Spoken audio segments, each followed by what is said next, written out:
We invite into the program now Professor Richard Florida, University of Toronto professor. He's joining us from Miami, Florida right now. And what do you think? Will people choose to leave cities like New York, Chicago, Los Angeles because of COVID-19? What is the actual story? So I think, and I've now looked at the history of pandemics and plagues going back centuries. Not once has any serious, the bubonic plague, the Black Plague, the Spanish flu, we can go on, dented the course of urbanization. New York, London, Paris, Rome, we can go on, have all remained great cities. And in fact, as a person who's been doing urbanism for more than 3 decades, I never even paid attention. And in fact, most of my colleagues never even paid attention to the roles of pandemics and plagues. Now, what do I think will happen? I think that some people, the older and the vulnerable, and especially families with kids, and I think this is what people don't understand. Families with kids who were already moving to the suburbs, about ready to move to the suburbs, the kids were getting close to school age, they wanted a yard and a swing set. Those folks are going to leave places like New York City or Chicago or the inner city. But I think cities actually have a very interesting, bright future. What we find is that in history of crises, in history of pandemics, young people, ambitious people, people from rural areas who want better jobs flock to cities. And because real estate prices will decline, we're going to have fewer offices, there's going to be more of a retail apocalypse, those big high-priced condominiums that were pied-à-terres are not going to sell. Our cities might become affordable enough for artists and creatives and middle-class people to move back. So net-net, I think cities will lose some people, they'll gain some people, but they will come back strong in the next couple of years. Richard, it's Julie here. And we don't yet really have data on this necessarily. All we have are anecdotes, right? So for example, I have a friend who lives in Monmouth County, New Jersey, who said there has been a boom in real estate there for houses between $2 to $4 million. So people coming down from the city or its environs to move down there. So does that also imply, though, that there will be sort of a hollowing out of urban centers in the next couple of years as we go through this process that you're describing? What's that going to do to tax revenue? What's that going to do to city services, for example? Well, there's no doubt that people with kids, and I think the issue here is if you use the city for the public amenities it provided, the parks, the playgrounds, the restaurants, all of those things, the art museums, and those are all closed, and you've got a kid or two and another one on the way, you go, oh my God, yeah, I'm going to go to Monmouth County. I'm going to go to the Hamptons. I'm going to go to Hudson. Or I might leave. I have a friend who's leaving Chelsea to move to Charlotte, North Carolina, who works in the financial markets. He's got a 3-year-old, and he and his wife have a 3-year-old and another one on the way. They've outgrown their apartment. Those people were going to move anyway. And I think, yeah, that's going to happen. The other thing that's going to happen, though, is younger people, ambitious people, it's funny. I saw those pictures of Washington Square Park with the kids sitting on the lawn. I said, if I was 22 or 23, I'd flock to New York City in a minute. If I'm an artist looking for an affordable studio, I might be able to get one. In the short run, Manhattan will be hit hard. Look, and I think it's not the flight of people. Offices are not going to come back online. We already hear from companies, they're not coming back to even think about the office to the fall or maybe till 2021. So there's not going to be that revenue of workers coming in, those retail shops. But my colleague Derek Thompson wrote a great piece in The Atlantic, and he said about the retail and commercial apocalypse.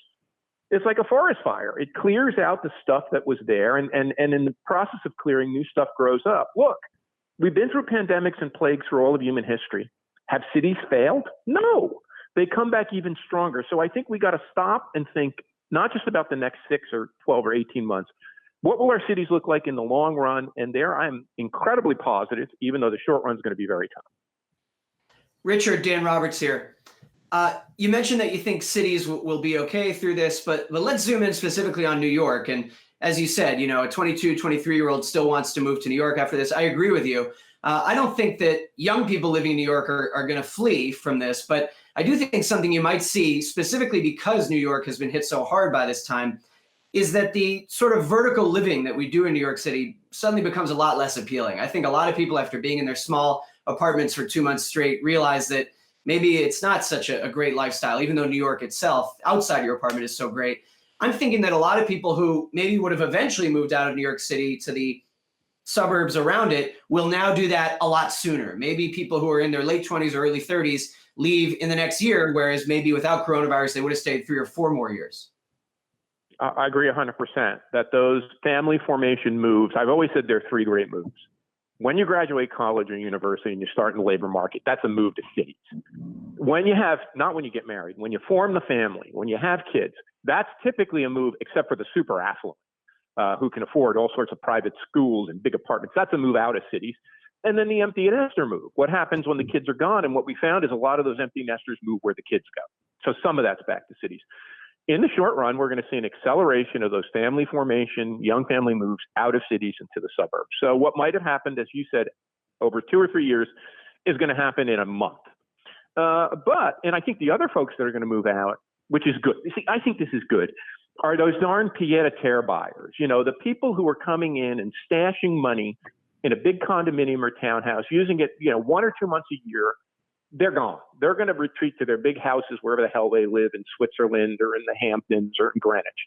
But that's going to free up. What have people complained about? I wrote a whole book about this. The new urban crisis, the crisis of success, the working class, the middle class, the artists being priced out of cities. Now we have a chance to arrest that and turn our cities into places, creative people, artistic people, the middle class can live. And by the way, we've had these chances twice before. We blew it after 9/11.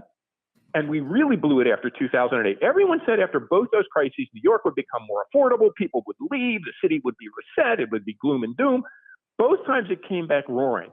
Let's use this darn crisis as an opportunity to build a better city, a better New York, a better Toronto, a better Chicago, a city that is more inclusive, where the middle class can afford to live, and eventually that comes back better and stronger. So we have an opportunity here, not just a challenge. Okay, you talk about an opportunity, but when people leave, the tax base gets hit.